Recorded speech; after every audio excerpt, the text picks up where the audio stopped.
র্যাবের কতজন সদস্যের বিরুদ্ধে এ পর্যন্ত ট্রাইব্যুনালে অভিযোগ হয়েছে বা ব্যবস্থা নেওয়া হয়েছে, আটক হয়েছে?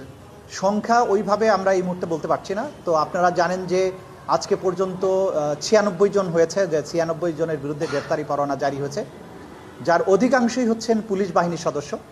কিছু আছেন সিভিলিয়ান, সাবেক প্রধানমন্ত্রী স্বৈরশাসক শেখ হাসিনা, তার মন্ত্রিপরিষদের সদস্য এবং এমপি, ছাত্রলীগ, আওয়ামী লীগের নেতারা আছেন।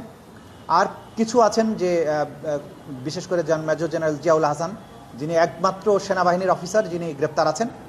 এরকম আর অন্যান্য বাহিনীর সামান্য কিছু আছে, কিন্তু মোটা দাগে সিভিলিয়ান এবং পুলিশের সদস্যটাই বেশি বলে আমরা আমাদের এখন পর্যন্ত যে পরিসংখ্যান আছে সেখানে আমরা দেখতে পাচ্ছি। দ্বিতীয় যেটা হয়েছে যে আশুলিয়াতে লাশ পোড়ানোর যে ঘটনা আপনারা জানেন, সেখানে যে দুজন আসামি আজকে উপস্থিত ছিল, কনস্টেবল মুকুল চোকদার এবং এসআই মালেক, তারা সরাসরি এই লাশ পোড়ানোর ঘটনার সাথে সম্পৃক্ত। তো এই ব্যাপারে তথ্য উদ্ঘাটনের জন্য আমরা তাদেরকে জিজ্ঞাসাবাদের জন্য অনুমতি চেয়েছিলাম। আদালত তাদের একদিন করে জিজ্ঞাসাবাদের অনুমতি দিয়েছেন।